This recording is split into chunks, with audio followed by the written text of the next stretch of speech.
Hello, folks, and welcome to the Friend or Foe Lounge. I am your friendly neighborhood Shackhouse Shargan, and I've got some people joining me today for what? We've actually got JeffGodGamer back after getting ganked pretty hard by, what was it, a Kia? A 2007 Ford Fusion. The 2007 Ford Fusion. So yeah, it just kind of came out of nowhere. And then we also have joining us for the first time, Coldblaster from Church of Alfonso. He'll be joining us on the lounge today. Coldblaster, how's it going? It's going pretty good. Awesome. Yeah, I'm excited to have you. It's always good to have new voices on. I understand not wanting to have the cam. Totally get it. Totally respect it. And then we're also having joining us another staple from the Universal Basic Income, Utility Monster. So Utility, how you doing? You ready to hop into this? Give us some of that crisp, clean jungle analysis. Yeah, we had some good games this week. I'm excited. Yeah, all right. So let's first off, let's just hop right in here. Coldblaster, we're going to kind of start off with you just because of the fact that we have Church of Alfonso's game going up against Serenity Senate first. Can you just kind of like give us a little bit of a breakdown of what you guys were planning going into this draft, and then we can hop into the game if there's a specific moment.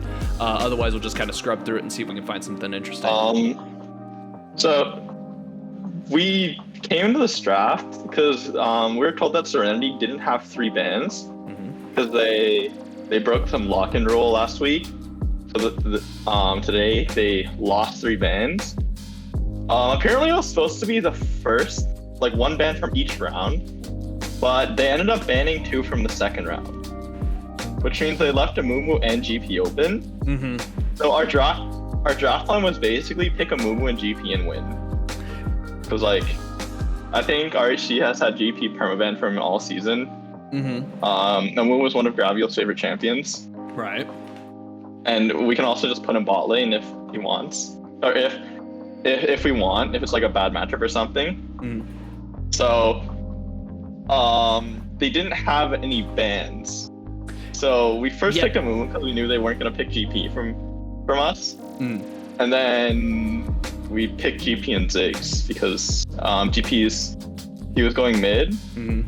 So we picked Ziggs for some AP. Okay. And then I don't know. I guess we just rounded out the comp with just some picks that we thought were good, that we just wanted to play. I felt it was pretty over from the first 3. It's like because they picked Blitzcrank, which doesn't make much sense. I think they thought it was a move with support. So well, it has been kind of played regularly as a Mumu support more often than a Mumu jungle, so you can kind of see why they were thinking that. Yeah. Even then, though, I don't think it's very good against a Mumu. You can hook a Mumu in, and then he ults your team. It's supposed to be one of the counters to a Mumu, I think. But really, it is. I think it is. I don't. At least support. I don't think a Mumu is tanky enough to sustain actually being focused. That's actually. I think that's exactly what it is. Is it's just a matter of being able to take him out quickly enough and not let him get his secondary stun off in order to keep that CC from coming out. Okay. I actually am kind of a fan of these games where not as many bans happen because you get to see players like signature champions that you wouldn't get to see otherwise. So like RHC got to show off his Gangplank that's been banned every single game, and I just kind of like seeing these players get to play the champions at their best at, because normally it's just always banned against them. And I completely agree, and this is also why it's very important to make sure you follow the rules with roster lock-ins, because otherwise you put yourself in a very bad spot. So, follow the rules. They're written out a certain way. You should read them. echoing Koshi's statement that he had earlier. Yeah. So, I don't know. We got the GP. He went like 13-1 this game. It was really gross. And I think Rel was because we liked the matchup into Blitzcrank, and then Shen was just a good blind pick because we felt we had enough damage. Yeah, I think Shen's a pretty safe blind pick. You can do a lot with him in a lot of different ways. So. And into an Alawi, how do you think that matchup was gonna, like, obviously pay time I think is against Cold Bloom. I kind of feel bad for Cold just because it's pay time. Cold Bloom was AD. Yeah. Oh yeah, they roster swapped. They roster swapped like crazy. So did they put who is it they had in the top lane for this one? I think it was Halos. Halos. Yep. That's right. That's always one of those weird things where it's kind of like, I know that we have like our position lock-ins, and so you're supposed to know where everybody's going, but at the same time, I like lane swapping, and I think lane swapping is a good thing, just because it does provide some strategic advantage if you go, hey, we're having these people come in, but at the same time, you start running into the question of a Nebulous, are you kind of, is it technically, not exactly cheating, but is it an unfair advantage if you're planning a roster swap or a lane swap and you're not telling them, rather than doing it in the heat of the moment? I mean, I think that you lock 5 players, you're not locking roles, so I don't think it matters. Usually it's obvious because most players only play one role, but if you play more than one role, that's just a draft advantage for your team, and you're sacrificing practice time to do it. This is true. Yeah, pay time, especially as a player who's shown he can play multiple roles. I think last season he played 3. I'm not sure if he's played like supporter bot lane this season, but Church of Alfonso and FEC have always been you traditionally have role swap their players a lot, so it's something that kind of keeps them more flexible in draft and honestly makes them more exciting to play against. In our playoff series against Falcon Esports last season, which is now COF with some different players, I think in the 4 games we played against them, I think they used 3 different roster configurations. Yeah, I played against 3 separate bot lane configurations from them, which was quite interesting. Oh yeah, just having to switch things up every time. Yeah. But this game is basically actually does quite a good job in keeping SCR in the game, but COF wins everywhere else, and the gameplay looks very impressive. I mean, you can tell that he's put 200 whatever games on it this season. Yep. I feel like Gangplank is one of those champions, especially after the little buff that they gave him, that is, I wouldn't say secretly OP, because he's very clearly OP. If you know how to play strong. I think Gangplank is really bad, actually. I think Gangplank sucks. I think you just have to be super good at him. No, I think you have to be really good at him. Yeah. Basically, when the Gangplank buffs came out, Archie was just like, hell yeah, because like he actually knows how to play Gangplank. He doesn't do he didn't like win off the Q spam with grass and the auto win lane. He actually like used barrels. So like that was like a buff if you actually know how to use the barrels. So, right, and that's what I mean. It's like it's one of those mechanically intensive champions that if you know how to use them, they'll always be even strong. If you know how to use it, you have to play around it too. Like you and your team have to, because you have to, like, your setup to objectives is completely different when you have to be playing around barrel poke a little bit. I don't know. I don't think it's that strong, honestly. I think I think any champion would be that strong if you put as many games into it as RC has. Well, my biggest experience against Gangplank is in an ARAM, and so you're kind of locked into a very tight corridors with him. So I guess maybe that's why it's coloring my perception of how deadly he can be.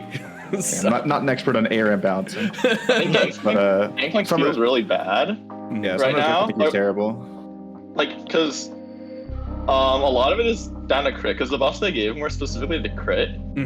So like whenever you're playing Gangplank, if you hit a barrel, you're rolling the dice. You either like literally one-shot them with the crit, or you do like 20-40% of their HP. And that's like isn't very valuable. I see. Yeah, it's not guaranteed. And your early game is really weak now. They mean having a ranged Q, so you can't get grass procs, really weakens his laning. So you have to be really good. You have to be able to do like the 2-part combos or triple barrel really cleanly, and that's not something that most people can do. And even if you can, it's like an average strength champion. So I think RHC's performance is just individually impressive. I don't think it's anything to do with the champion. Yeah, I'm bringing up this play right here because I want to say that this is really impressive with BeshiWap doing that hex flash over the wall. Good use of vision. Honestly, I think, like I was saying it before about Beshi, like I think YUBI was one of the few Threshes I thought was better than Beshi. It was either him or Antunes. No, it was Antunes. I was saying him, YUBI, and Antunes are like the top 3 supports in the league. Just kind of based off of appearances. I don't know if y'all feel the same way about that. I think Brian's probably a top support in the league too. Oh, this Brian Sang guy, he's pretty good. Brian Sang's pretty dang good. You're right. I gotta remember. I can't remember the context now. All I remember is saying that I liked BeshiWap and YUBI in the same sentence, and I can't remember what that sentence was now. It wasn't Thresh because Beshi's never played Thresh. Obviously, yeah. I think that was an answer. I think compared to the other supports in the league, Beshi plays a quite unique champion pool. He's shown that he can play Zac. He's probably like one of the only real players I've seen in the league, except for INT support, who had a less than successful Everfrost Rel game. And he definitely is an exciting person. I believe he played bot lane last season, so it's someone I got to see a lot in lane. And he's definitely one of the harder people to lane against. He was primarily AD carry last season, but he played a couple support games. Yeah. Let's... But yeah, no, he also out of lane, he looks for a lot of really crazy engages on most of his champ. I mean, he also plays Alistar, he looks for crazy engages there. So like it's very clear that I mean, I don't know what your comms are like, but it's pretty clear looking at it that he's pretty involved in starting fights mid game, late game. He just leaves me. Like he literally half the calls in lane are just like, I'm leaving you, and he goes top or he goes mid. So he's very much. He's actually like, he goes a lot of places. He's actually like pretty proactive, but like it's kind of annoying. But I have to just sit back. Obviously, this game is fine because I'm playing Ziggs and I'm ahead. Yeah, you're playing Ziggs, you're ahead. You guys are 14-7 at 15 minutes. And then you end up 19-9. I think you guys had this game pretty locked down. I think, given the game state, Serenity Senate managed to keep gold quite close for the first half of the game. I think, generally speaking, Church of Alfonso is probably the best team fighting team in the league, debatably. So in these games where you're going even against them, you're probably going to lose. I'd say they're the best team fighting team in the league, but it's clearly like their number one strength, and that's historically been true. Is they team fight better than they do everything else, and so if you're even, that means that you've gone even with them at the things that they're not the best at, and they'll probably beat you in team fights. And clearly there's going to be a team fight right around here around the Dragon Pit. I think you guys let them pick up the Drake. Yeah, give them the Dragon. This Blitzcrank, he throws a lot of hooks at me. I don't think he hits a single one. A lot of them are like really far range hooks, so I kind of know that like my team is literally just mid lane. So like if they're trying to 2v1 me bot lane, this is not good or for them. Yep. Yeah, and I mean, this right here is going to be why, like, Alawi tries to do something, but obviously can't, because they just get stun locked to death. It's also, the problem is that Alawi is a lot of the strength of this team, and normally that'd be good if you're the one person who's strong is your split pusher, because it means they can actually pull pressure and do their job. But the problem is the rest of SER is so weak that Alawi has to start grouping, so they don't just lose their entire base. And as soon as that happens, Alawi is useless. Like Alawi, like yeah, sure, if she gets a 5-man ult or something, she can team fight, but for the most part, she just gets kited. All right, so Church of Alfonso beating Serenity Senate. You guys did pretty good. I'm sure you felt. How'd you guys feel about the end of that game? I don't know. I just felt it was like pretty easy. I don't feel like I did anything. I think I started this game 5-0 in the first 10 minutes, and then I ended the game like 7-0-7. Because I was literally just being left alone in the side lane. I didn't even get to like do the Ziggs thing where I hit the towers for half the health. Right. It's like you're like, I'm playing Ziggs bot lane, but I'm not getting to do the Ziggs bot lane thing, and now I'm the sad. Yeah. But yeah. Yeah. So it's Serenity Senate. I feel like they are a pretty strong team, and honestly, there's still a lot of room for upsets. But I'm trying to remember. I think it was Luna just has the clearer, stronger teams. Is that what it was? And Helios has a little bit more of the upsettings because I think Luna is top heavy. So like I feel like the top 4 teams in Luna would probably arguably beat every team in Helios, especially like 3rd and 4th. I think. Whereas in Helios at least, you could say 1 through 6 has been competitive. And even like the fight for the last spot has been generally competitive, at least a lot more than Luna, I think. Yeah, no bias here, and having Luna top 4 teams. Say the Luna top 4 teams. Yeah, absolutely no bias. No bias. The league I played is a lot harder, and it takes a lot more skill to be successful in my league. I feel that. All right, this game. Yeah. So this was game, This was a big game. So if we had won this game, spoiler, we lost. If we'd won, we would have locked the number 1 seed because it would have given us the head-to-head tiebreak over H block, in addition to giving us a win and them a loss. So we were trying to win pretty badly so we could coast the rest of the season. Now we actually have to try. The draft was interesting. They played Galio. They've been playing support for a couple weeks now, and we thought we could just beat it, so we let them have it. We went Shen Leona. Leona we thought was just good into Galio, just a stronger tank later in the game and does similar things in lane. The Shen we thought would just beat Cheetah's entire champion pool. The role lock-ins on their team are wrong. He's their top laner. But the problem is it does beat his entire champion pool except for Heimerdinger. And he's played Heimerdinger once this season, but he played it in bot lane, and that was sort of a weird substitute week for H block. So we thought it was a one-off. We didn't think it was something he'd be willing to play. But the fact that he actually locked Heimerdinger threw us off a little bit, and we thought that they were actually swapping in bot lane, which is why we picked the Ezreal. We thought Ezreal would sort of safely farm against Heimerdinger and outscale him. And so at the end of the draft, when he was top lane, I don't think our draft is bad. I think that it's even for the most part. But it was surprising to us, so we were thrown a little bit off coming into the game. And we should still, I think, have a good shot with our draft. We should outscale them, I think, until super late. Like we have a really big 2 to 4 item spike where we can do a lot of things in the game, because Heimerdinger has a hard time, especially making proactive plays, which is what the Nocturne Gallia wants to do, and the Vayne won't be online quite yet. So that's sort of our big window. Which and we do our best. This was but also the first game that you guys had without Jeff.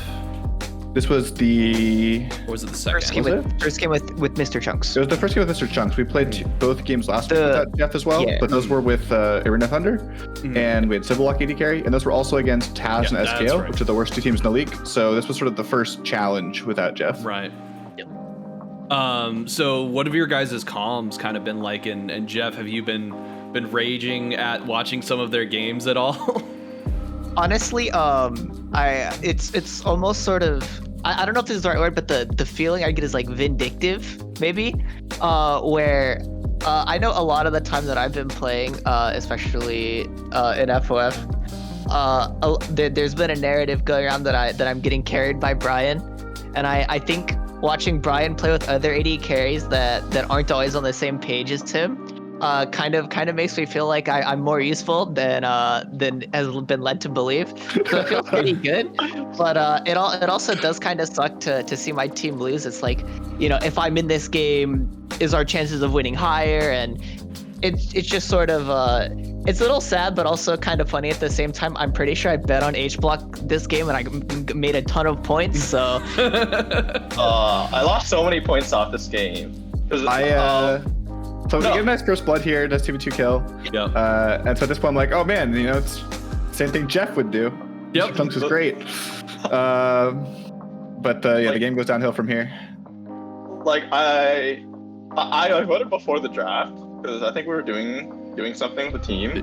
But I looked at the draft and I felt you guys lost this draft so hard. Really? Honestly. Because you basically did the same thing we did against you, where you picked double mirror mana scaling, and then you guys just didn't have any damage in the game. Heimerdinger into Shen's, I wouldn't call it an out draft since you didn't know it'd be top lane, but looks pretty rough. It's a miserable lane. The idea basically is same with every Heimerdinger lane. Oh, this one's interesting. I'll talk about this first. So their support roamed. So if just their junglers, they're counter ganking, which I actually thought he might be, I can just leave the gank, but I wasn't tracking their support properly. So Brian was coming up to support the play if need be, but their support did a really good job. Perlupa was really on top of it, coming out of base to the mid lane from top half that we weren't expecting. So that was a nice counter gank. That puts me behind a little bit and puts their mid laner ahead. And it also gives them mid laner blue buff, so it makes it really hard for Corki to interact for the next couple minutes. So really interesting. But yeah, no, we thought the Heimerdinger was going to be really rough for Shen, but basically we thought Shen would just be more useful later, because Heimerdinger, if he is not accelerated, just isn't that good mid game. It's near impossible for Heimerdinger to not be accelerated in this matchup. Yeah, maybe. I think he just Shen just outright loses it. Heimerdinger goes like 5-0 or something this game. We make some mistakes that accelerate him more than he should be, I think. Yeah.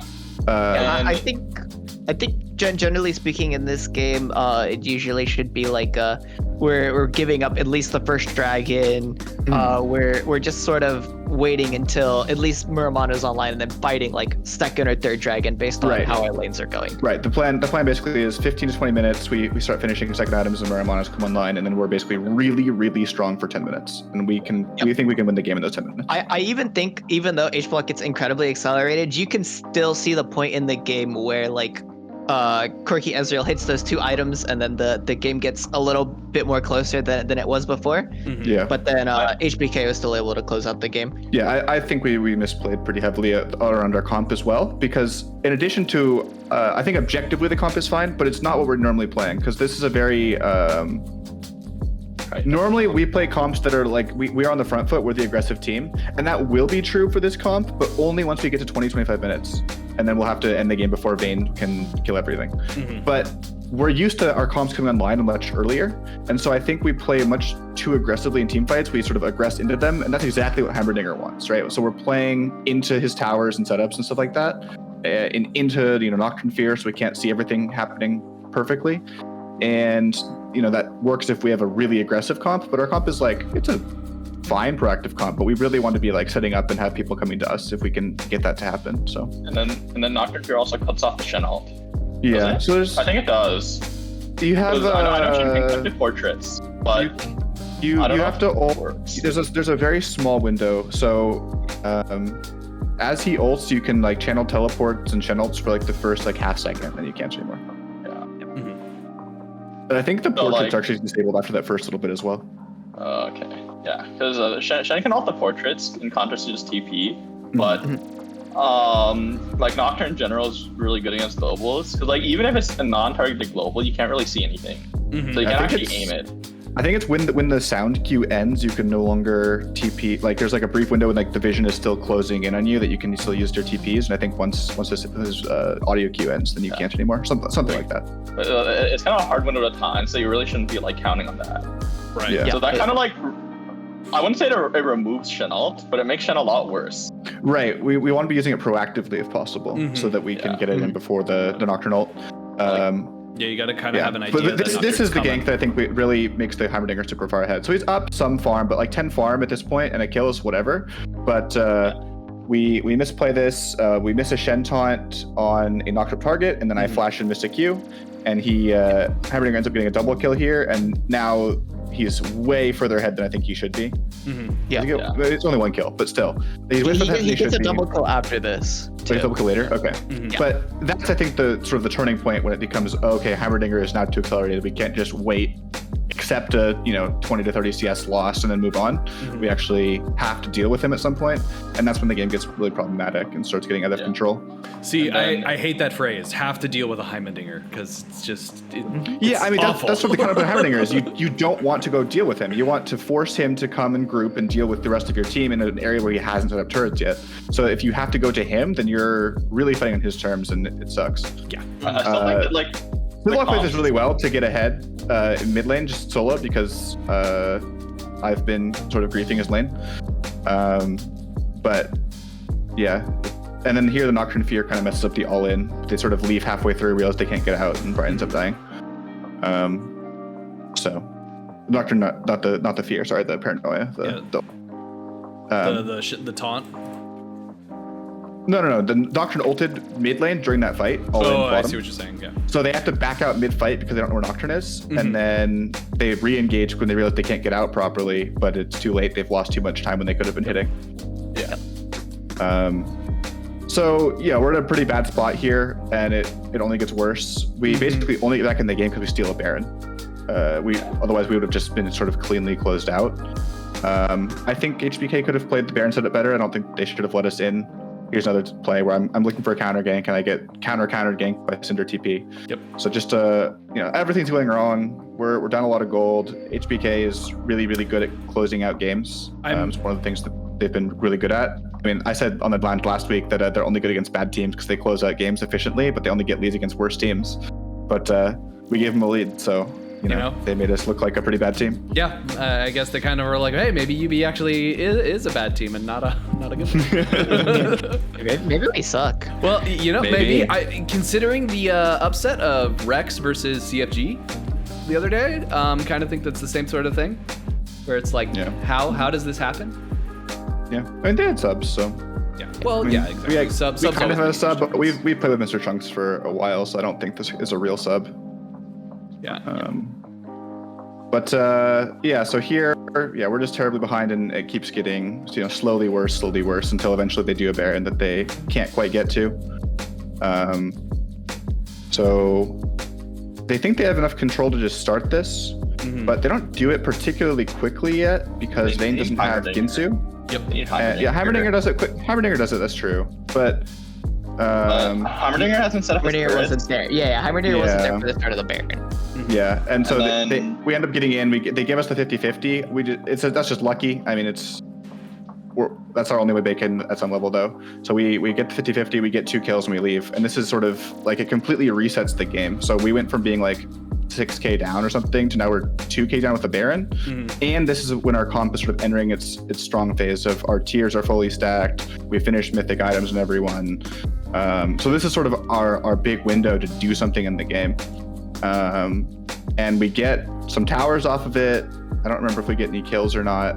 I think we sort of attempt to, but do we attempt to but not get anything? Okay, but we basically we get enough stuff and we get some control of jungles. So we feel like we're back in the game, and we need to stop this next dragon because this next dragon puts them on soul point, and this is sort of our big strong point. We've just come online, and this next dragon fight I think is sort of the biggest mistake we make of the entire game. Even though, I think we made a lot of little mistakes to get behind, but this dragon fight, so we engage, and we think we have a Leona pick, but the Nocturne ult's right here, so no one can see in this engagement, and we're still just sort of blindly going in, trying to finish this pick. It'd be much smarter, I think, if as soon as, I don't even know if the Leona ult's a good call to get the pick, but as soon as we get the Nocturne Fear, I think we just need to leave. If we hold the river choke, Heimerdinger can't set up towers in an area that we're fighting, but here he gets to set up towers as he's retreating, and we sort of constantly taking damage. And this is a 4v5. Cinder's not actually here. Cinder did 1 stun over the Dragon Pit and then ran all the way around, and we're still losing. And then Cinder finally shows up and just finishes it off. So I think this was the single worst play we made of the entire game. And if we use this spike to get more than we do, the game looks completely different. We sort of have an even game, 25 minutes, and we have another 5 minutes of power spike to get a small edge and then to sort of press that home the rest of the game. So I think that was sort of the turning point of the game. From here on out, the Ace Block, they basically gave us one freebie on the Baron steal, but they don't give us another one. We do our best to sort of make what plays we can, but at this point, because we're so far behind, we can't afford to give Soul, we can't afford to give Baron, so we're forced to engage into their comp. And we make it look, I think, as close as we possibly can, but it's ultimately not enough.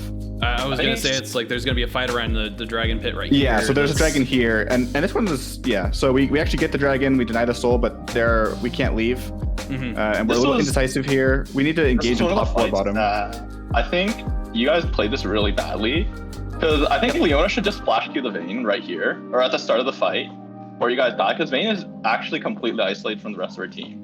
The problem with right here, so the problem with going on Vayne is our comp is, we were collapsing bottom before we see Vayne, so our comp is wrong front to back to turn back to Vayne, and so by the time we get to him, then their bot lane collapses up on us. It's still playable, but the actual thing that we need to do is actually package aggressively earlier. We end up packaging defensively, and that doesn't work. If we package earlier on the top or bottom, I think either one is better than what we did. I think the 2 things were the package and I mean, Leona's locked up here, but this package is really bad. Orky, not only is the package had to be used defensively. It has to be offensively, exactly, and it can be top or bottom.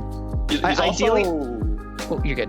Okay, yeah. He's also not actually hitting people for a good two or 3 seconds when he does his package, because he's actually completely split out of the fight. He comes back into the fight and Vayne's already killing him. Yeah, and I think that we'd also misplay this fight, but at some level, we're down 9k, so we shouldn't win this fight. They have to play poorly, and we have to incredibly outplay them to have a chance at this fight. So, we played it poorly, and we did look over this fight, and we sort of made some mechanical errors, but I don't think this is... At some level, it's you're not expected to win this fight, so it's not worth discussing that much. Yeah, I think you guys would win this fight maybe, 3 times out of 10. No, that's optimistic. That's optimistic. I was trying I think I was trying to give you a good number. I was gonna say like maybe like once. I think in this scenario you can actually win it 2 times out of 10. I think 2 out of 10 is reasonable. Agree, and I think the fact that we're in position to win 2 out of 10 is a mistake from H-Block at some level, but Yeah. we don't. I think teams are also really bad at playing around package, because if you watch this fight, Syndra walks through the package. Gets blown Yeah, up by Syndra, Corki. yeah, Syndra People kills don't herself on the understand how much package. damage it does. Like they just underestimate it so much. And I think Also, I want to quickly shout out Prolupo. Got a 3-man Galio taunt that made Corki scared enough to force the package out. So that's Yeah. also like That- so heavily that's- influenced the fight. Yeah, that's why the package is defensive, is because we've just been Galio flash taunted. So we should have used it practically slightly earlier, and even after the taunt, we should use it probably below, but on Devane works as well. Either one is better than defensively. But sorry, he's threatened already, and he gets channeled to mid package, so that's a communication error as well. So there's just a lot of little things that we do wrong. We shouldn't win the fight anyway. I we think could teams have are played actually better. really bad at playing around Corki package in this league. Yeah. I agree. I remember specifically the SCR versus YUBI game. Like SCR ran through Corki package like a good 4 or 5 times that game. Like Yeah, they I had think- 3 people just clumped into Corki package, and the only reason that game was closed was because like the Ezreal and the Viga were all running through the Corki package, and Corki was getting like thousands of damage off for Yeah, free. the only team I've seen play against poor Corki Patrick successfully, not to brag too much, but it was us against COF in our first game, where we were like literally clicking on Corki like the second package runs out before they have time to react. We're engaging. Yeah. And I think more teams need to do that, because Corki package is actually his ultimate ability. Like you think it's Rockets, it's not. It's his package. He has a 5-minute cooldown ultimate ability, and it's really good. Yeah. Yeah. I it's- don't want to keep harping on these fights because I mean it's very clearly like you guys are just so far behind in gold. There's really only so much you can do. So At least now, the only like last comment I have about this game, in 66% of our regular season losses, it's because we got pentakilled by Vayne. you know that's not the worst stat in the world in all honesty. So Yeah, so just play Vayne and get a pentakill, and you'll probably win. Yeah. exactly. All right, so let's see here. Next up we had COF versus Tad. No wait, hop to the back end. No, this is the next game. Or Yeah, the this is the the last game. Blue Bayou For the versus next Fraud day, Squad. Yeah. It you hopped go. to my last tab. I'm sorry. I was like, wait, this is wrong. Blue Bayou Zoo versus Fraud Squad. I think BBZ showing up, doing decent. I mean, this draft is in my opinion, a little disrespectful from PBSD. I mean, they gave IOIM Fiddlesticks, and he's a Fiddlesticks main, so... I think it's also really weird that Fraud Squad let through the Amumu. Because, like, I personally think Amumu is a perma ban if you're red side. Yeah. Because, I... like, he's obviously better support. You can flex a jungle, and he's good into almost everything support. I don't think it's necessarily permaban, but it's very, very strong, and you should be like, you should have something out of the ordinary that you think beats it, and that's not Leona.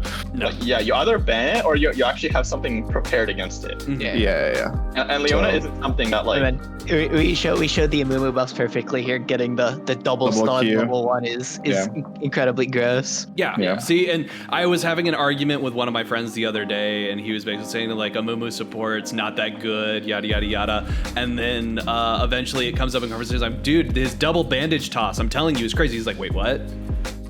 Guy didn't read patch notes, and I'm like, I hate arguing with those people sometimes because you're like talking about something current when they're talking about something like 3 patches ago. I remember when the patch first came out, I think Wild was like, yo, we should play Mumu support. Yeah, I'm pretty sure we had like the exact same. We locked it literally the first game day, I think, after the buffs. And then I'm like, no, it sounds troll as hell. And then I played against it in solo queue, and I'm like, what the hell is this? Yeah. Like, I basically, at some level, like, all you have to think about is the Amumu. You always want an Amumu on your team after 20 minutes because he's so incredibly powerful in team fights. So if any buff lets him make it through the early jungle clear, or any buff lets him make it through laning phase as a support, and in this case it made him not just able to make it through, but able to be proactive in lane at times, you should always pick him because like past 20 minutes, you just get a Mumu ult in your team. Like who doesn't want a Mumu ult in their team? I know. It's like, and like, how do you block something like that? You can't Braum ult, like a Braum shield that because it's not a projectile. So, and like at the very least, it is, a very committal engage. Mumu has to throw his body in there. So, from behind, it's sort of similar to Leona at times, except even worse because Leona has ult from range. Like you're very committal when you do it. Just play well and always only commit at good times, and then you'll win. Yeah, exactly. It's still the potential to turn fights, though. Yeah. Exactly. It's a lot better than a lot of support ultimates, because a lot of supports don't actually have those game-changing ultimates. They're kind of like, they're pretty good. Like, a lot of them are like, I think the only two I can think of off the top of my head are Rel and Amumu. Mm-hmm. And Rel is combined with her W, where she actually clumps people. Or like, whatever AoE you have, you can throw whatever abilities you have for the rest of the team on. And Amumu is obviously like, it's just big. It locks them down for a long time. It applies his passive if you want. It's an extra 15% true damage for AP sources, which I think most people actually don't like really think about, but it's actually a lot of it. I think passives the are magic damage AoE. Yeah, passives are another thing that I think that just in general tend to be underlooked because people forget about them because they're not actively in your face because they're passive. So this game, actually, it's a nice early gank off bot lane and BBZ. Some level, like you expect this, they're just the better team that you gave them an early lead. They take over the game. I think Fraud Squad actually plays pretty well to not just immediately roll over. But there's at some level, like they just get constantly invaded. This Fiddlesticks doesn't get to play the game. There's nothing they can do. Yeah, and that's how you beat the Fiddlesticks. You make it to where you always know where he is.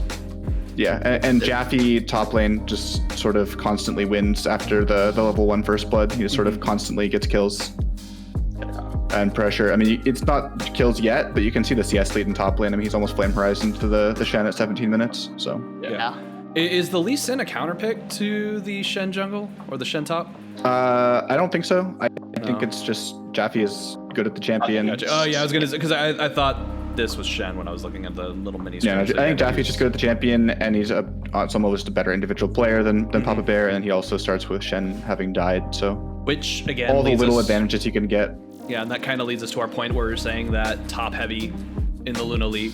So it's definitely a situation where the top 4 very clearly the top 4. Yeah.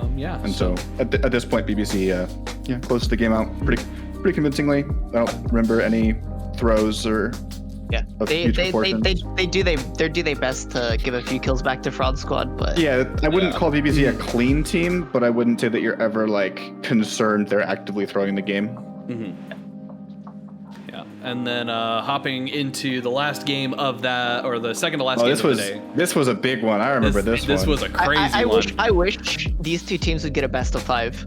I think this would be the best of 5 the FF could offer. It might be the most entertaining. It also might be the longest. These two teams are. No, I don't think it was the longest. It was only about. I think TS has a pretty low game time. The first time these two teams played, it was also like 45 minutes or whatever. Yeah. So their average game time is probably the highest of any two teams. I would agree. Playing each other. I think that's probably the case, just because the nature of their scrapping fights. That's the problem whenever you play skirmishy teams, is your games are going to go long because you're ignoring objectives.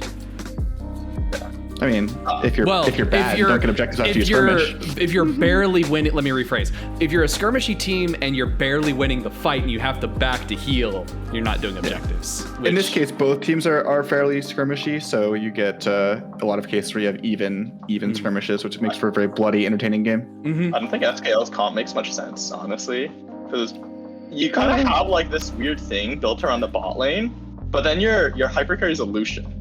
And like Lucian's like good, he's fine and all, but like he's not like the person you want to build your primary damage around. Lissandra's, for the reason she's good is if you can get kills, you can reset her passive. I see what you're saying. I don't mind it actually that much because a lot of SKL comps sort of lack any damage outside of bot lane, and Lissandra is not low damage, Volibear is not low damage, and Amumu sets up and makes everyone else do a lot more damage and does a lot of damage for support as well. So I think I don't think they scale super well. So I think that's fair. Like the later the game goes, Lucian is still not a scaling champion, but they have a way to sort of abuse the fact they have a really strong Lucian and then reset mid-game fights to sort of snowball the game from there. I think that also makes sense given what their weaknesses have been this season. So SKL's actually looked okay if they make it out of laning phase, but they very consistently like win bottom lane a little bit and then get smashed top half. I don't know. I think SKL is just like kind of like throwing stuff and seeing what sticks at this point. Yeah, I mean that's fair. Well, sometimes that's what you got to do. It's like if you're trying to figure out what your team is really, really good at, and you're trying to still coalesce, which some of these teams... if you have 1 win and 9 losses, then clearly you shouldn't be repeating what you did for 9 losses. So I don't mind it in that sense. Yeah. I don't think it's a great comp objectively. I think that that's fair, but I think that it does sort of help them to maybe crutch through some of their weak spots in the game and get some advantageous positions. And they do that. I mean, here they don't necessarily have the gold lead they should because they are just down farm for the most part, but they are up kills, they're up dragons. They're sort of trying to make use of the fact that this is their early game power spike relative to their opponents. So I don't mind the way they play it. I think that they just sort of let their foot off the gas pedal and don't get enough CS and end up TAS ends up eventually coming back and outscaling. But it was I think it was a reasonable attempt at the very least.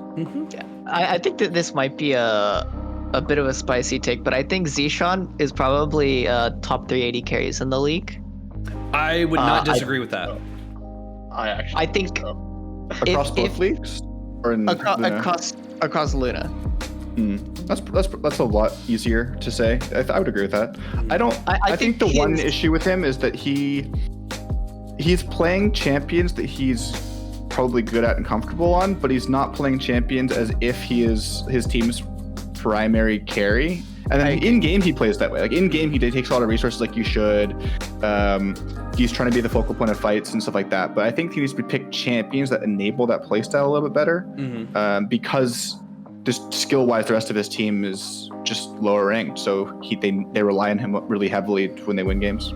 Yeah, I think it's really hard for him to look good based off of just sort of player discrepancies in every other role. But he still has consistently looked at least okay in all of their games. I think in the games that I've played, I actually think Zishan was the AD carry that gave me the hardest time in lane so far this season. So I think his team fighting definitely could use some work, but other than that, he's looked pretty solid this season. I mean, if you just look at their individual ranks, it makes sense as well because he's a platinum player on a team of primarily low gold, high silver players. So yeah. Is this the team fight where they finally lose control of the game? It might be. Because basically, as soon as SKL loses one team fight with this comp, they lost that one. Yeah, so I think that was the one that you were talking about. Yeah. Yeah, so as soon as they lose one team fight with this comp, they lose the dragon stacking, and they get outscaled eventually. And TAS isn't particularly clean, but they're good enough. Yeah, I think that they're definitely, and that's kind of one of those things where I was going to point out the fact that at this point Zishan has gone 5-0, which even they got an edge there, but they're down CS. They lose the dragon just 50-50, and then they just all clump up for giant AOE wombo combo. Yeah.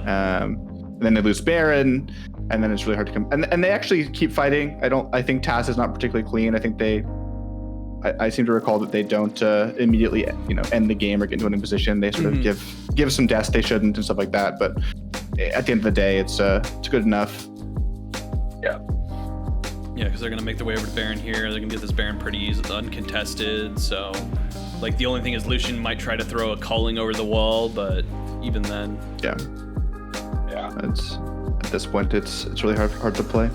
I mean, there's a 3,000 gold lead, but the scaling is worth more than the gold lead itself shows. Yeah, and I think this is an example of what we were talking about, where it's you just have the dirty.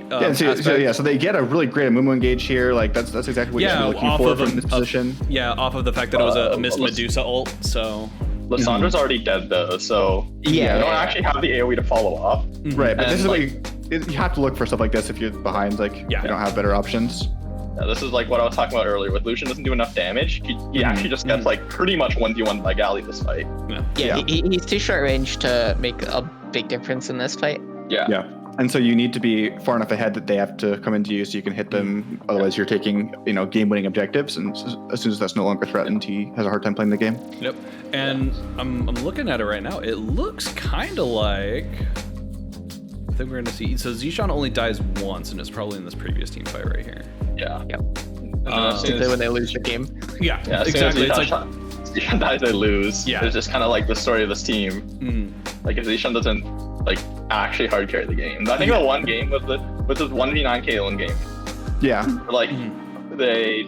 And to their credit, his team played really well Yeah. around having a fed Caitlyn. Like they rotated him to every lane, they picked up every tower on the map, they gave over a couple kills they shouldn't have mid game, and they closed the game out. So they can play if you give them a lead. It's just that individually they don't generate leads very often. I think that's actually more playing around Caitlyn rather than actually playing around like, I guess Zishan, because Caitlyn's Yeah. like, I think the way they draft is more suited to like a Caitlyn style tank where you have high range on a hyper carry, and you just want like meatballs in front of her. What we've said in the past on the lounge is we're surprised they don't pick more Jinx and Kog'Maw, which is a similar idea, but sort of comes online with fewer items, I think, because those are more 3-item champions as opposed to Caitlyn, which has the mid-game trough on 3 items. I think Caitlyn's fine if they want. I think Caitlyn's to be able fine. to win lane. Like I if agree. you want him to like be able to play lane on his own and actually like outskill the enemy AD carry.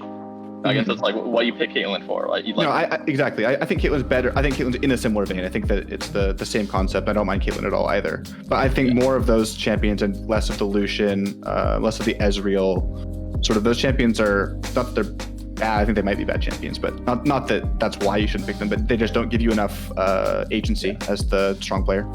Yeah, and like The way Volibear smited Lissandra instead of Baron. oh, That's what it was? That's tragic. Because I was trying to figure out exactly what happened here. I don't think he can spite Lissandra because Lissandra's on his team. Oh wait, yeah, he smites Galio. My bad. Oh, At least it looks no. like he smites late, but it ends up smiting Cassiopeia or Galio. Yeah. So it's smite from Graves. Yeah. It smited the Galio. Yeah, his smite came out late. Yeah. Wait. So the Baron was already dead at that point. Yeah, Baron was dead in this. But that's. I mean, those are like they're not even 50-50s really. Yeah. Like those are like 70-30s because there's so much incidental damage coming out from Taz that if you have to smite perfectly or else they'll get it. Well, yeah. See, the thing is, though, basically, I think it went to a 70-30 in favor of SKL because of the fact that B-Try missed their smite. They smited way earlier. Like B-Try smite goes down on the Baron. B-Try smited at 750. Did he? Is that his smite that kills Yeah, it? he smites it. Oh, okay. Yeah, I was Yeah, he does kill it with his smite. He does. I was misreading it. Yeah. Yeah. So even but just the overall, like you go for that because this game state is so bad that you'll take a 30% chance of getting Baron and not losing the game. But it's not, it's not like, oh, you messed up, you didn't win this smite war. It's like no.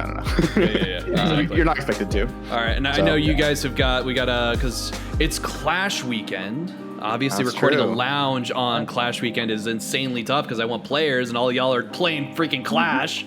So it's like, You're stuck with the crippled players. Yeah, pretty much. But let's just kind of like blaze through these last few. We'll talk about the. Let's see here. We had the. So Frog YUBI had a skill base buy. was first. YUBI had a buy. SCR couldn't field a roster, so they forfeit, which is great for us because we were going to field like 3 subs. Right, so it was the Frostco versus SKL game. That was the end of or was the start of day 2. Yep. Was this the game where they? I mean, this is the Jinx, right? You literally just talked about this. Yeah, we were literally Zishan on Jinx. And Jinx almost carried. Yeah, Jinx almost carried, but I wish we saw more Jinx personally. Like that's just kind of like just straight up. Okay, I so like Jinx. I think Jinx is hard to pick because she's really vulnerable, and I think a lot of people don't like playing her because you kind of have to wait for your team to do stuff. And I think especially like the reason like I didn't super agree with the Jinx thing was because like I think Zishan needs to have like his own agency with this team. Like he's kind of like the carry, right? He needs to be able to make plays on his own. I think And if he's playing Jinx, I think Jinx gives you a lot of agency once the team fight starts. Like once you get your first reset, so you're dependent on your team to give you an opportunity to reset. I agree. You need the reset. Once you get one reset, you do have agency. And I think that SKL, they do play around their AD carry to the point where they can sort of put everyone in front of them, focus one person, get the reset, and then let Zishan take it from there. So I think that's actually playing to their strengths. Like this type of thing. Like they're making proactive plays and they're giving Jinx the reset. So I think they actually play this overall pretty well. The problem is they end up, as the game goes on, I think they sort of lose control of the game, and they start just thinking they have to fight, and before they do, they take a lot of fights without Jinx. Well, they take a lot of fights without Jinx. They fight without Jinx like 3 times. Yeah, because Jinx can't get through the Vygar cage, so either they split without Jinx, or even in the fights where Jinx is there, Jinx has a very, very hard time hitting over a Vygar cage. Right. And I think in a lot of later fights, Mundo actually just 1v1 the Jinx. I think this is one of the fights where Mundo walks to the Jinx and just trying starts so hard to get that Lissandra. Yeah. Is this a fight? I remember there was a fight around Baron where Mundo actually just walks up face tanks 1v1 the Jinx. There's also a fight at one point where they take a 4v5 with Jinx coming out of their base still, I believe. Yeah, I think that was also a Baron. I think Frostbot actually started the Baron. Yeah, I mean, both teams sort of... both teams play around Baron. That was a sick play from Derek. That was a really good Lissandra. If only the rest of his team was there. I know, right?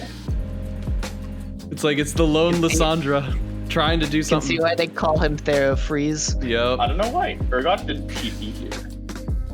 I don't know. I mean, both teams, I think, just sort of tunnel in the Baron past the mid game, and so they just sort of come back here over and over until someone wins. Yeah, I was gonna say the only thing available for them to TP onto was that control ward behind there, so maybe they just thought it was too far back and they didn't want to do it. But that's where Therapy's teleported, no? But Therapy's teleported. Yeah, that's Yeah, where he Therapy's teleported to. teleported. But that's what I mean. It's like it may have been the Urgot just thought, oh, I don't want to TP to that because it's in the backside, and Thero's already over there, so I have to cross the whole river to get to him. And he overthought it, so it was too late to TP by that point. A little bit of miscommunication there, I think. I think if Urgot was there, they actually can clean up like that by 2v5 straight up. I completely agree because I think because Thero was able to take out Trundle, probably one of the biggest threats, and And then you have Lissandra passive in Baron Pit, which is so good. because there's nowhere for them to go. And Yeah. I mean, even this though is quite good. I mean, they get some kills. They keep start shoving in. Yep. Yeah, and they do a decent job of body blocking for Zishan, making sure that he doesn't get caught by that stray bullet. So, but then But he has to Bear's- just run away. I was gonna say because Papa Bear is just basically he's just Mundo walking shit. up on him at this point. Yeah. Dude, Mundo is so frustrating to deal with whenever you're trying to deal with the if you don't have a lot of soft CC and you only have hard CC, he's just There's so annoying. There are a lot of micro stuns. Like there's a lot of like 0.5 second stuns, and those do really well against Mundo because you can just throw it at him. Hopefully he doesn't step on like the canister or whatever to get it back. Right. But you can throw it at him. He pops a shield and you don't have to worry about it anymore. And I think that's like it's less frustrating than the old Mundo because if you remember the old Mundo was like he just passively had 70% tenacity. Yep. They run the same play back. They still kill Trundle with a Jinx Lissandra engaging. But there's no one else for his team to follow up. Yeah, no, running exactly the same thing back. Urgot TP is still up. Yep. But at this point in the game, it's basically Vygar versus Jinx, and it's basically whichever one gets the more favorable setup. And Vygar with the cage is just really strong. But if a fight breaks out and Vygar cage does not instantly prevent Jinx from hitting, Jinx will do more damage over the course of a fight. So this is a pretty close game. If Braum can block the, I think he does it a few times in this game. If Braum can block the Vygar from killing Jinx, I think Vygar actually just one-shots Jinx with Q1. This is the fight I was talking about, where Mundo just actually straight up dies eventually, but it's he dies eventually, but like buys enough time. Out of the fight. Yeah, it buys enough time. Out of the fight, and he spent so much time hitting the Mundo that the rest of the team just died. Yeah. And then I believe they win the game off that, right? No. No, there's one more fight. It is around Baron Pit, though. One more time. There's one more fight where There's they like fight without what, Jinx. 5 Baron fights throughout this entire game? There's a lot. There's a lot. 5 or 6. Yeah. And the Baron doesn't even fall during most of them, which is the funny thing. It just sticks around. Yeah, so this was the last one right here. Yeah, so they get Baron. Yeah. Is this Okay, the last one? I think it was this fight where Mundo, if you just see Mundo's just Mundo just walking 1v1's Jinx. Yeah. It's kind of gross.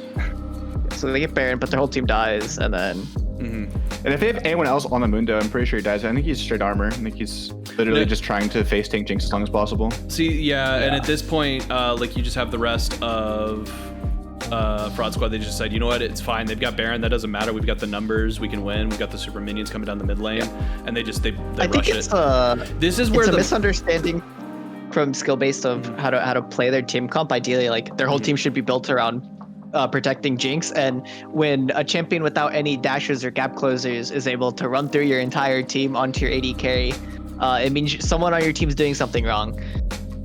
I think also it's a Mundo. I think who they just would does have that. preferred to be making more proactive plays. Like they're doing objectives and letting the enemy team walk into them and then start a fight. Mm-hmm. And the problem is that makes it hard to protect the Jinx. What you actually would like to do, and they did this earlier in the game with some nice Lissandra flash engages, is proactively engage on some people to let Jinx sort of follow up the CC with the reset and then run everyone down so that Jinx is never threatened.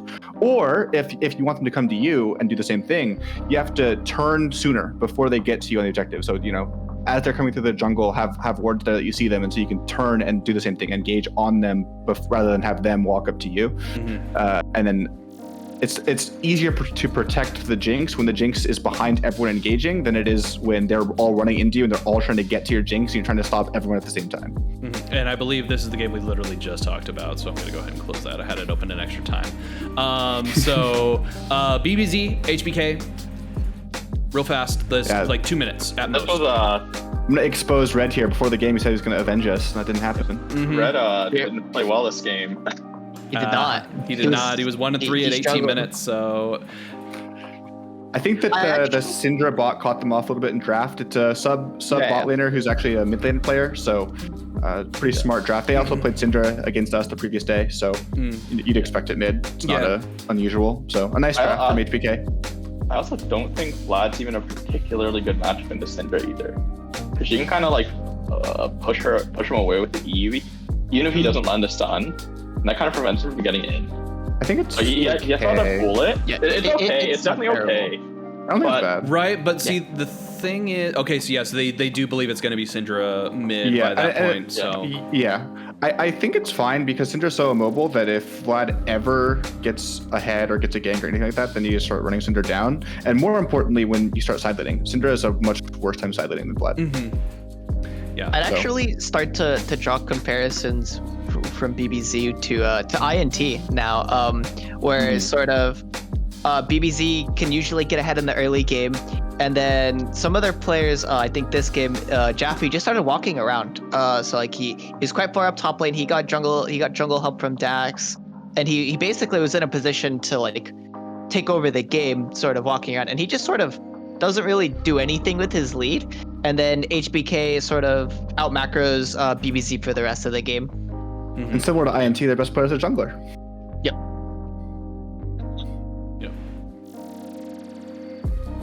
Alright, let me see, do one thing right quick. But yeah, no, H-Block plays just a very clean game. I mean, H-Block has really shown that they deserve the second seed and maybe even the first seed if COF manages to beat us next Tuesday. So that'll be... If COF beats us and we beat Broad Squad on Monday, then they force a tiebreaker with us. So we have to go 2-0 to guarantee the first seed. So, they're a very, very good team. They'll be scary in playoffs, and Since losing to us for the first time, H-Block has not lost a game. They've won their last 7. Yeah, one of their losses is actually a forfeit as well. Mm-hmm. Yeah, so they're a very, very strong team. I definitely think it's one of those things where they're like, okay, UB shut us down. We're not gonna let that happen again. It's not happening anymore. So. Yeah, it's nice to finally have some competition in the league. Isn't it? I bet you guys are appreciating that. All right, so into the last game, then we had COF versus Taz. Only reason I'm kind of rushing into this one is just because of the fact that we've got you here, Coldblaster. Just what were your thoughts going in on this? I think this was also really weird because they gave us a Mumu GP again. After we smashed SCR on it. I think that might be because I don't know how much of the other games Taz watches, because I think if you watch the way that they draft, they tend to go op.gg draft. I don't even think Taz looks at who's playing, because when we played them last time, they banned Draven, which we beat them with the first time, but that was because Jeff was playing it, and if they looked at our lock-in, they would have noticed that Jeff was hit by a card and was not playing that game. So I literally think they just ban what they don't want to play against and what the team played against them last time, and they don't look at anything else. I think this game, we had LTY instead of Gravity on top. So he plays Echo top as AP because we actually needed AP this game. I think before the game, we looked at Gua's champion pool and we were like, all these champs are horrible in the setup. So we banned like Kaisa because it was like overwhelmingly like he had a ton of Kaisa games. Yeah, it's like 10 Kaisa games. It's nuts. He loves Kaisa, so the majority of his games are in Kaisa. I'm like, okay, let's just ban the comfort, make it easy, and then he plays Samira after we lock in Senna, which is not a good matchup. No, it is not. It's probably actually Samira's worst matchup, I think. Yeah. Because you can't win wall the autos, you can't win wall the Q. The only thing you can win wall is the W and the ult. And I think you actually win walls the ult a few times. But later on in the game, I just have so much range. I like actually half health them with a Q auto multiple times in this game. But this game, the laning phase was like, it was going to be a little rough because we had a Zac support or a fasted Zac, which is not a strong laner, especially into Samira Swain. So I think the plan for us was to play safe and play her on top side. Although it looks like he did just fine. In all honesty, he's 4-1-1. Yeah, well, we did just fine because they didn't really like try to aggress on us or punish us at all. Yeah, I think Taz's bot lane's not the.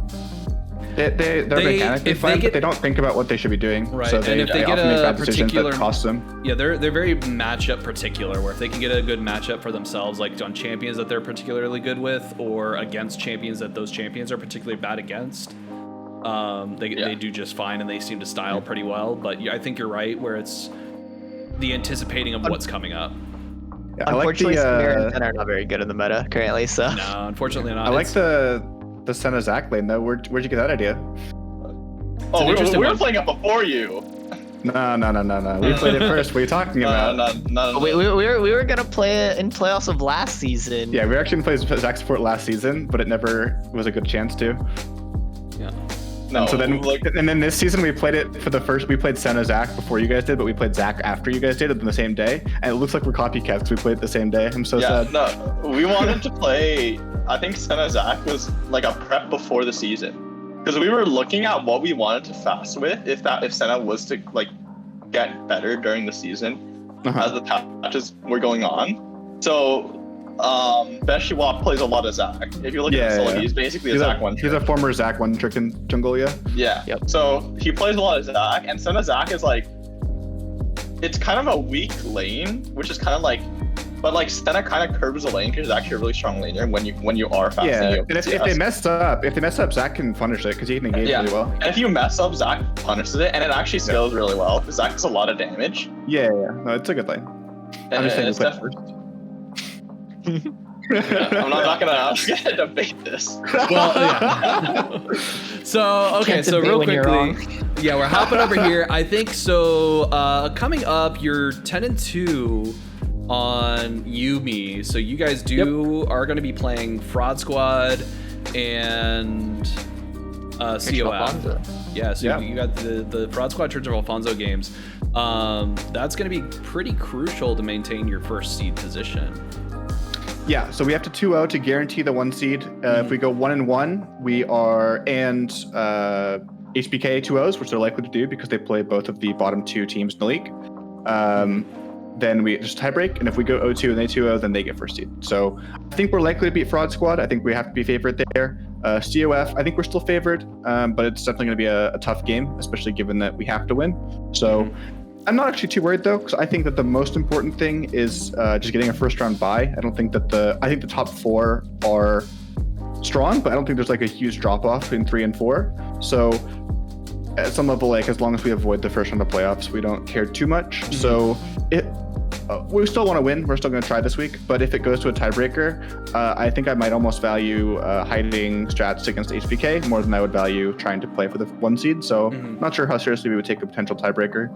We might do what Ints did last season with the tiebreaker and just roll swap everyone. And I get to come back. I guess so. Yeah. Then we've got. I guess the exciting matchups I think are actually going to be between Church of Alfonso and BBZ, and then actually the Fraud Squad and Team Astaroth games are kind of interesting too, because potentially if Taz is able to beat Serenity, and they're able, then they're going to actually be going up against HBK, which I don't think that they are going to be able to do that. But if they win against Serenity, lose against HBK, Fraud Squad loses against you guys, and then they beat Serenity as well, that's assuming Serenity has an off week. Fraud Squad, no. Fraud Squad has to O2. Yeah. They have to O2. Fraud Squad, Positive. That's yeah, what if Fraud Squad O2s and Taz wins their first game, then they would be tiebreak for 6th. Yeah, which would be tiebreak for the last spot. And that would be important because both teams want to make playoffs. So that's my fingers crossed.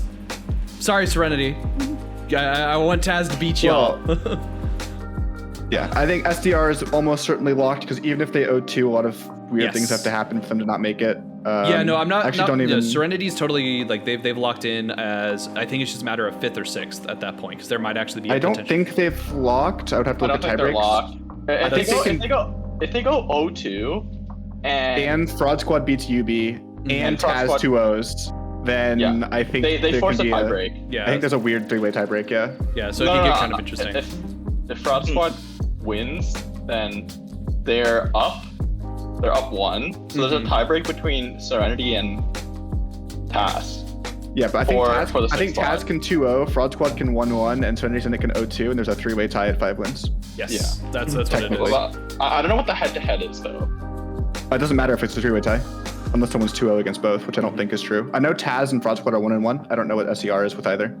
Okay. Yep. No, either way, I think those are going to be some exciting matchups just because of how important they are for all that. So and BBZ COF, that's for the 3 seed. That's also going to be a good game if both teams play hard, which hopefully Who do you guys think is going to win that game? I think we're going to destroy them, honestly. True. You think? Yeah. I mean, did you see Red Vlad?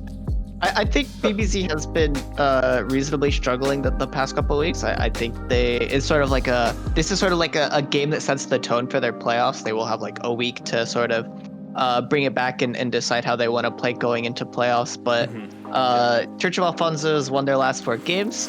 They look pretty convincing. So I think it'll definitely be a close game. I think personally, Church of Alfonso is the team. Or Church of Alfonso and FEC are the teams that have given us most trouble in the past. I think they match up well into us, so I think our game will definitely be interesting. But I think the games will definitely be interesting. I think it's a good matchup for BBZ. So I don't think that they're necessarily the better team. I would rather play against BBZ than COF. But I think BBZ matches up favorably stylistically. Just because I think they're really jungle oriented early, and Paytime is a good jungler and Greyville is a fine jungler, but neither of them is nearly as good as Dax in the jungle. I think Dax is really a top 2 jungler in the league. I'm the other one, of course. Yeah, of course.